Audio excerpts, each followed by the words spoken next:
Assalamu alaikum, ladies and gentlemen. Welcome yet again to another episode of Leadership Conversations. Today we have a very special guest. He is a renowned name in not just the pharmaceutical industry, but the corporate world as well. Mr. Haroon Qassim.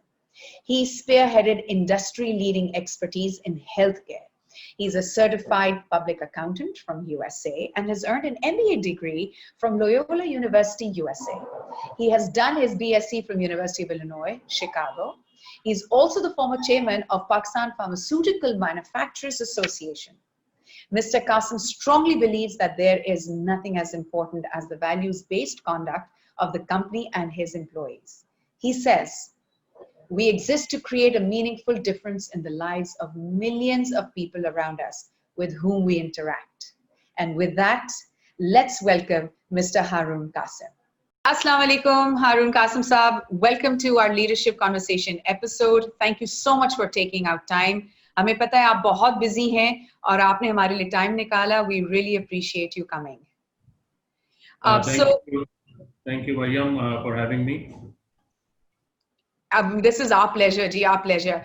So the leadership conversation, just to give you a little quick understanding, it's broken up into 3 segments.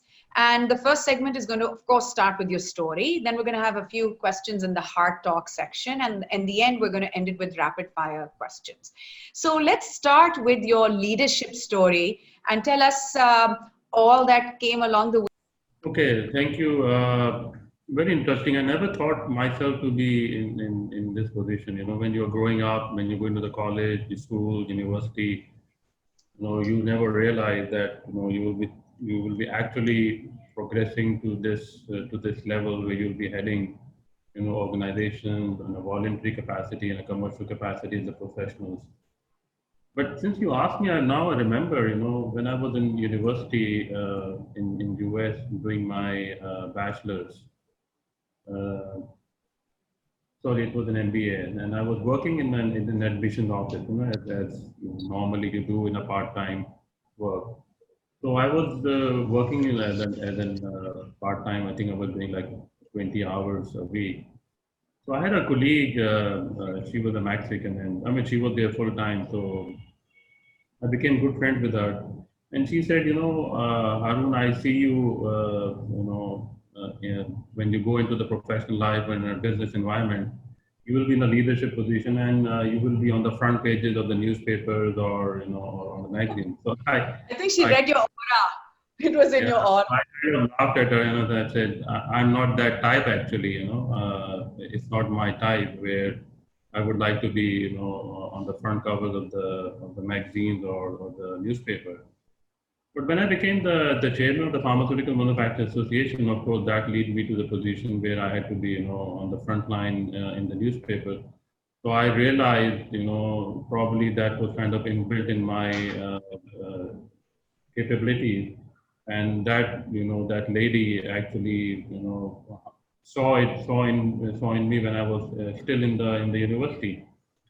So as I said, I never thought about in this position, but when I came back after my studies, always I had a very clear career path, that I had to come back because we have a family business. And I never thought of staying back in US or doing any professional job. Mm-hmm. So when I came back, of course, I started with my father in the family business, and I got an opportunity, setting up new businesses. So alhamdulillah, I set up this PharmEvo from zero, from a greenfield site. And of course, I had my family support, my team support. So that's very briefly about my journey. I was never a leader in school or in university, you would know, like you would be in a captain or in a position where you wanted to go lead the teams or things like this. But I was always believed in sports, did swimming championship, was playing cricket, in the front line, in the college and in the schools and in the mohallas, as we say. So probably from there I built my leadership skills, my early days. And of course, looking at my family business and my father, who's kind of my role model. So I always had my instinct of leadership. Fantastic. So ये मुझे बताएं कि when you were given this very important role and you grew into that role and there were skills that you acquired along the way from a very young age, um, was there ever a time where you felt that there was this adversity or there was this difficulty which made you a better leader? And what was it that, what do you think there was anything that you got out of this, any experience or any skills that you acquired? How did that make you a better leader, especially in any time of adversity? I think if you cannot face the adversity, I don't see you as a leader as a leader. But in any circumstances, it could be a business, it could be playing a match, even in a household environment.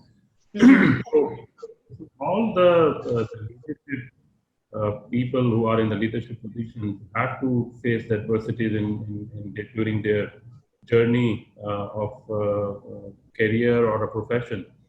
Mm. So, what lessons I learned, I think over the years, I learned that in leadership position, you have to be very patient, all the time. And Absolutely. of course, address the situation, address the adversity, and work in a team. So, for example, I mean, I'm sure we are going to talk about COVID. So I'll just start. This COVID has been a very adverse situation for everyone. Absolutely. Leadership has come out, in many organizations, in many professions. We have seen true leaders facing this adversity. So I think all the leaders must have that skill to face adversity during their journey.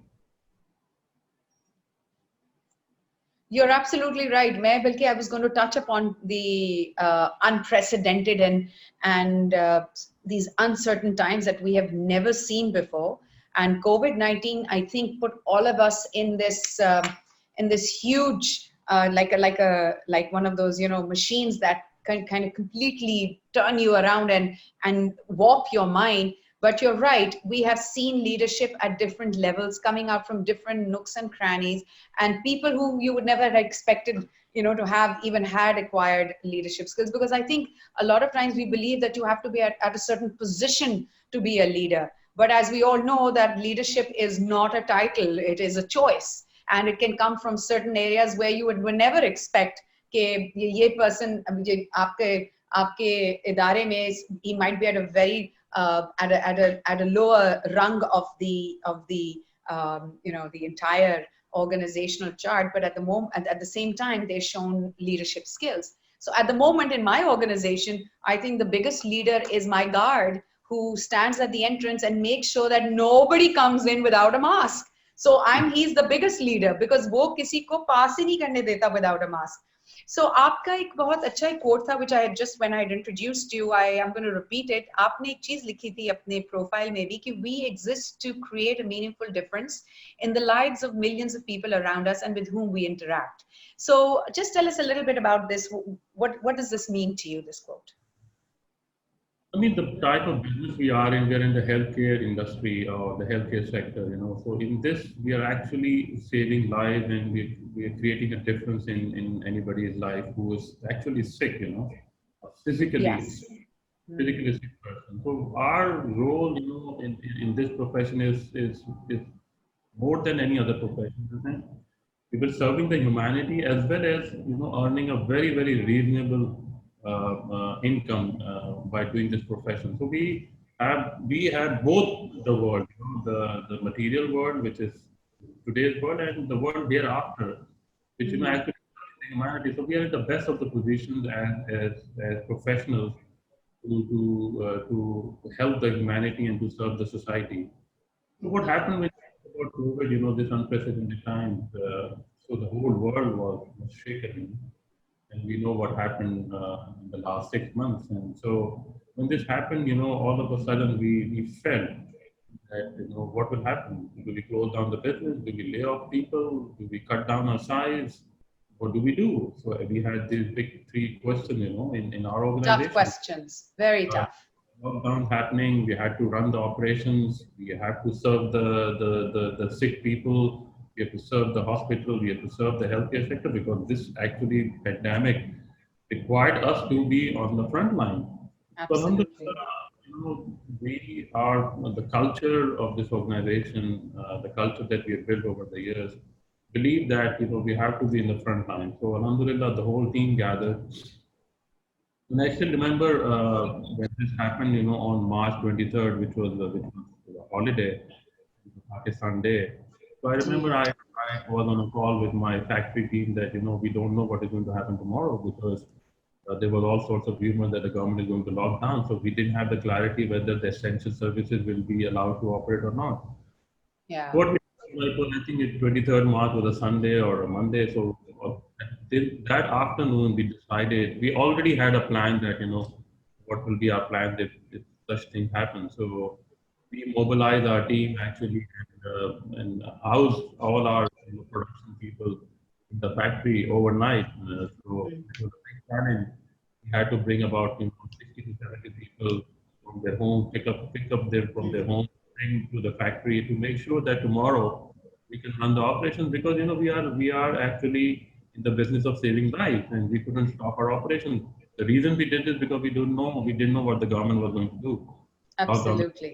completely lockdown. But alhamdulillah, the government realized this is all the essential services will continue. We were in a good position to continue, but even continuing the business in the pandemic, everybody was scared about their health.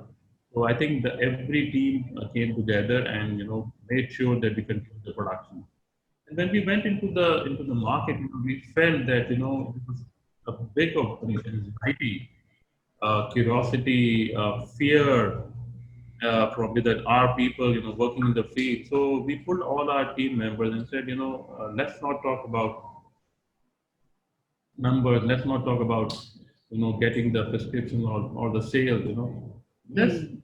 realize our dream. You know, So it comes from the top. You had translated that down all the way down to your teams But, and working in the middle. let's forget about putting our team in a situation where they will be scared or they will be feared. So let's help the healthcare sector go out Fantastic. and make sure whatever we can do in our personal capacity or in an organization capacity. So we did different themes over the Hmm. last months. That we were like working side by side with the healthcare community to make sure that they get all the support in helping the patients and the society. So Alhamdulillah, this adversity taught us a lot, as a team. And as you rightly said, that even the person guarding the doors had to be conscious, okay, what is Mm. happening and how the situation is. So I think this whole COVID, Uh, which were yeah. So Harun so Sahib, actually at such in such adverse times, I think the true test of teamwork and your culture, it stands out. एक second में पता लग जाता है कि आपका जो culture है, आपके लोग जो हैं, आपकी जो टीम है, वो असल में क्या परफॉर्मेंस करते हैं. So these are the times, and you're right. I think in a lot of organizations, it was very clear that the cultures, where the culture was intentionally designed, where the culture was top down, those organizations, I think, survived better than those organizations where culture was just made along the way. So now, thank you so much for the leadership story and your very inspirational understanding of what leaders require. Now we're going to get into the hard talk section. And the first question I'd like to ask you is that with all your years of experience, tell us some, well, I'm just going to say three, but you can give us as many, the major mistakes that leaders make as leaders. And if you ever faced any of them yourself, if you learned anything through your own mistakes, but if you could just guide the people, what are some major mistakes leaders make? I think one of the major which I try to always work on as a mistake, that we as leaders don't create leaders. We try to create followers. So I think Hmm. a big issue in leadership. where we feel, or where as a leader we think that we know all. But that's not leadership, I think. I think the leaders have to create more leaders. Otherwise, I don't feel that you are as a leader. So for me, the challenge is always, how I create leaders within my organizations or wherever I work. So I think this is one of the major failure Problems, uh, failures. Mm. leaders have. Uh, the second, I think, is that many leaders, fail to build a legacy. Uh, we all believe in success, and we don't actually plan. We all running towards the success stories. Yes, the I short term. I feel, the leadership is a very, very long haul in the long run.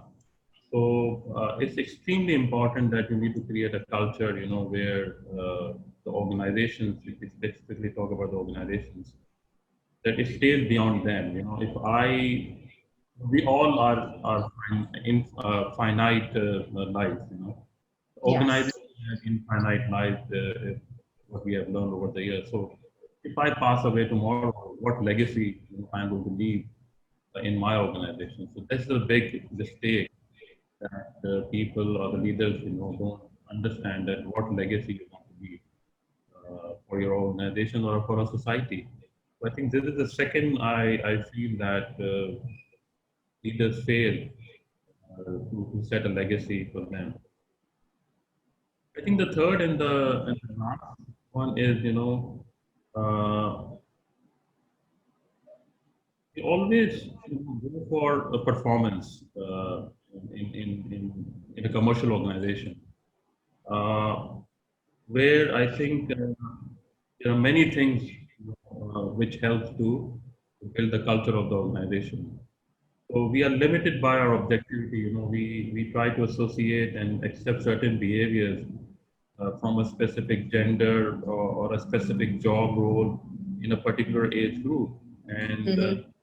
a person can still be a good performer irrespective of their age, gender, or years of experience or a Mm-hmm. position in the organization. So we have to build that objectivity in as a leader. We have Absolutely. certain biases, so the leaders have to, really come out of the bias. So these are the three things that I feel as a leader we have to always, struggle and overcome these. Keeping it in check, keeping an eye on it, being deliberate about it, being intentional. And Yeah. since you just ended on the word biases, are there any biases that you had along the way, maybe which you kind of countered or changed your perception or paradigm about? If there's, because this is the hard talk section, so I just want to know, was there any bias that you had, which I mean, you challenged or questioned? as human beings, we're all biased. I mean, we all have our own biases. We have a gender bias, we have profession bias, we have, people biases. I will Which not gender say are you biased towards? ये तो बताएं पहले. none. I think the God has, has given all the human beings the potential, and we are defined a role within the natural, phenomena. And somebody is given, a female gender has that capability to perform as a pilot, maybe. But I or we as male members would not, find a female as a pilot. We'd be surprised because these are our biases. So, Yes, these are our stereotypical biases that we've had even culturally and personally. आप बिल्कुल सही कह रहे हैं. We all carry such biases. so I think as leaders, we always have to, fight against our biases and Yes. in any profession. But that's the challenge as a leader we have. I will not say that I don't have bias. I still have a bias. In certain work I do, in certain Yeah. works I Mm-hmm. have. But this is what the leadership is: to continuously learn and unlearn your own biases, Mm. and keep your vision or keep the thinking broader and open thinking, open mind facilitates to fight Mm. those biases. So tell me a little bit about when you have a team, so and when you're maybe hiring or when you're including people in your organization, आपके लिए सबसे बड़ा dilemma क्या होता है regarding uh, their, do you look at their character, do you look at their competence? In over these years, what have you faced or felt, how do you balance these two things when you're looking at your teams? What is more important for you, or is it both, and what do you normally get? I think it's both. I would say the priority is, we want to have a team where, that there's a mutual respect. Yeah. And the first thing, of course, anyone, I'm not sure that anyone would say that you don't look at the integrity side of any member of your team.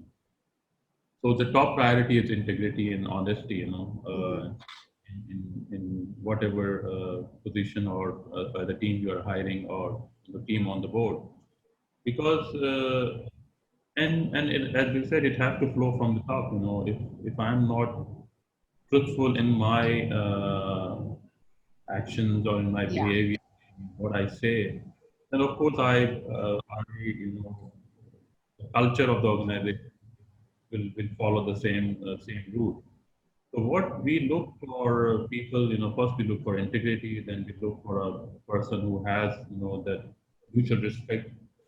Because in organizing, you work as a team. I mean, I always tell my team that, we are working less, a typical 8 hours, which we are there, but it's not 8 hours. I mean, you take out time out with 10 hours. Sometimes you spend 1 hour extra in the office. So practically you're working 12 hours, you sleep 8 hours, 10 hours, your half of your life is spending in professional capacity. So with your family, you're spending, not even 20% of your total time. So how do you, as a member of the society, how do you function? So you need to have a team or a work environment or a culture where you feel good about it. You want to go to work and perform.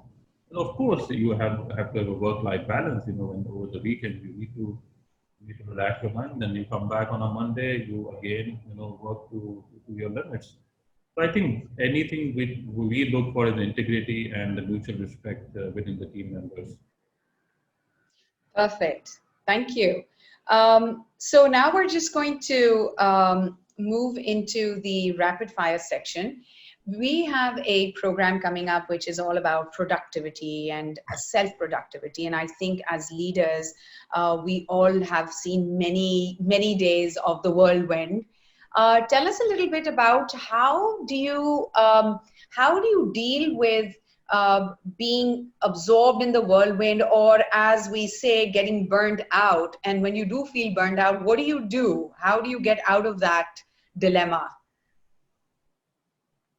I think the position that I am in is I mean, I don't want to boast about myself. It's stressful because as leaders,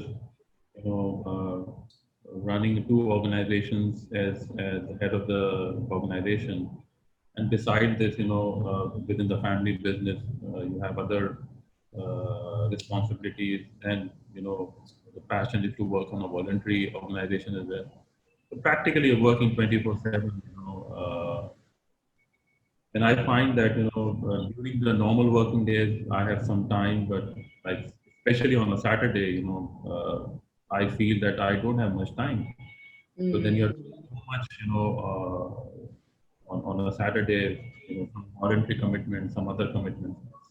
So how do I keep myself, from burning out? Is I have been practicing from many years. I mean, I think almost now 25 years.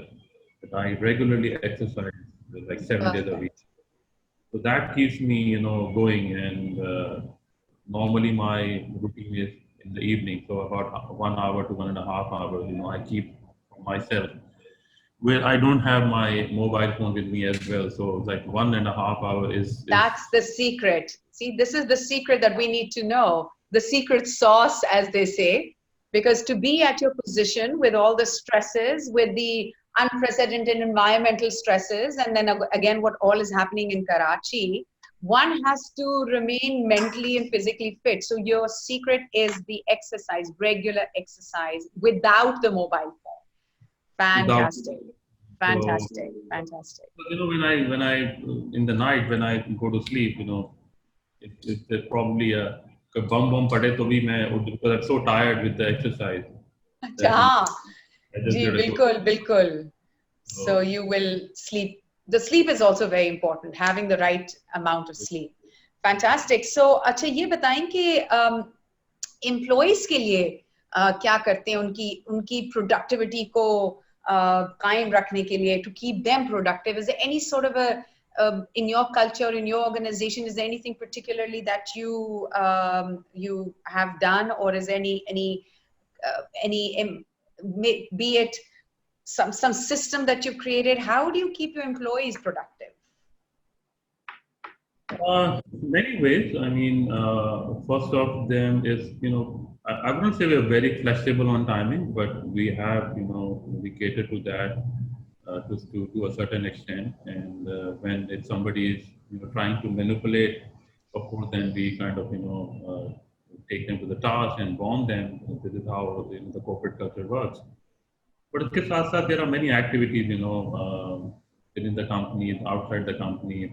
We keep them motivated, giving them some family time as well. So we have, once in a year, some family occasion where we bring all the Okay. to thank the families. Uh, their family members are working, day in and day out. So many things we do, Alhamdulillah, and as you rightly said that it goes from the top. So people see me, I'm working extra hours, also doing my, giving my time to my family, doing my exercise. So they also feel that why if I can do it, why we can't do it. So I just They will remember, emulate. I Absolutely. remember we had a visitor from Senegal only a year ago, and he commented to me that I see, whomever I meet in your company is, mashallah, fit. So why is that? Because he met many other companies as well. So I said, I don't know, maybe, people try to keep themselves fit and eat less probably, and, exercise more, or probably we are burning them out too much, so they're not No, getting you should fat. have just pointed at yourself and said, they look at me and they emulate. That's true. कहते हैं कि a lot of times people don't do what you do, but they do what they see you doing. So yes, I think that's a good way of. My team, when they say work-life balance, I say, look, I don't have any formula for work-life balance. I learned this from a person. Actually, I was standing in a check-in line, and there's one senior gentleman with whom I know. So I just asked him, work-life balance. At 7 a.m. in the morning, you're flying to Islamabad. He said, Haroon, what you do? Seven work-life balance is something the whole world talks about it. It's simple. When your work needs time, you give more time to the work. When your family needs time, you give more time to the family. And this is how I have actually practiced. If there's some opportunity where the family needs me, I make sure that I give time to my family. And where there's So you work, learn to say no to work. yeah. Great. So there are many occasions. My son got married, so I made sure that I was there, helping the family, doing all the things which as a father you have to do. Make sure that I give extra time. This is what I keep telling my kids. If you But have Harun any, Saab, you would have to hear it till the end of time if you didn't. So that was a good thing you did. I tell my team, if you have a family emergency, you have a family Yeah. situation, if your family needs it, your child is sick, you have to go to school with the child, take time out. I mean, you just go out and do it. I mean, no one will stop you Yeah. to do this. So I think the young leaders need to know that they need to set their priorities and they need to create a right balance. They need to know what are the big rocks, what are the important priorities in their life. Once they have set that, then you're right. Whatever needs their attention, they give it and they balance it by giving it when the other part needs attention. But the problem mostly that happens here is that people just go with the flow. And as Rumi said, don't go with the flow, be the flow. So for that, you need to first know what your priorities are and don't just go in this rigmarole and start running behind कहते हैं ना truck की बत्ती के पीछे but ये आप अपनी priority set करें, and then you will know what to give your time to, and then you can't say yes to everything. That's another very good thing that I've just from this आपके इस interview से भी मैंने सुना कि you have to learn to say no sometimes to things. So just a couple of more questions. Name any two leaders you've taken inspiration from in your entire life. We always, as religious oriented, I would say that, I always look at the life of our prophet, peace be upon him. Peace be upon him. In his life, what we have learned over the years, but unfortunately, we don't follow his teachings. But, his life teaches us, the leadership, the true leadership, his patience, Absolutely. his competency, his fairness, believing in taking counseling, leading by example, hardship. So I think it embodies the entire, the leadership which we can learn from our prophet, peace be upon him. So, the one thing I always try to, read about him and practice. The other is, my father, Haroon Qassim, who kind of motivated me, and I've always looked at him. Mm-hmm. At what leadership is, and so these are the two my inspirations in my leadership. Fantastic. Thank you. And what was your happiest moment in your professional life? I think, when I see my team following the culture of our organization, the IP which we have, developed over the years. The IP is like integrity, trust, respect, excellence, and ethics. And as you said in your about me, that we're trying to make a difference, and that really gives me the happiest moment, when I meet someone in the medical community or in the healthcare community. They talk about the company, they say, you're a great company, your people are great. So, that really gives me the goosebumps, that, this is what we wanted, and this is what, alhamdulillah, God has been kind that, we have been able to create that culture over the years. So you realized your vision. That's fantastic. अच्छा मुझे बताएं कि if you were given a choice to lead any Pakistani company outside the pharma industry, which one would that be? Difficult question, but Pass, huh? I think one company which I would probably, if given a chance or had the opportunity, is Mitchell's, which is a consumer food company. A very Yes. brilliant company, a very excellent brand. Not doing very well these days. So this company could be turned around, can be made up, pride of Pakistan. So, They were absolutely. Thank you. Thank you for being so honest. And my last question, again, a lesson for the public, कि लोगों को इस दौरान में या especially coming out of COVID, and I hope we can say that, not going back into it, but the learnings that we've had in the last 5 to 6 months, what kind of lessons would you like to leave for the aspiring leaders or the upcoming leaders or the new leaders, or leaders who have been there since a while? What would you like to leave with them? What kind of lessons would you like to leave for them? I think the number one would be, I would say, change, which we know that change is a constant factor. So this COVID has really, taught us that the change, don't be resistant to the change. So we have to have that ability to, keep evolving and keep changing with the times, and making sure that, you are probably ahead of the time, or make sure that, you adapt to the changing times. So people, it's difficult. I mean, I always fail. It's also for me. I also feel sometimes that I'm not very adaptive, not very open about change. So it's for everyone, including myself, that we need to believe that the change is a constant factor. The second, I think, which we have learned in this difficult times, that we need to understand that the less stuff is good. We always believed in more and more and more. So I think Less is more. less is more. So we need to go back, and really understand that the less, as you said, less is more. I think the third point I would say that, to show gratitude, we have to be thankful to Almighty, and of course, to the people who are working with you. So the gratitude, is something which really, really matters. We as nation or as people are very, very dishonest, and it's not the problem of the right word, but we don't give, gratitude to other people. So this is what I think the three things that the message should be for the young leaders.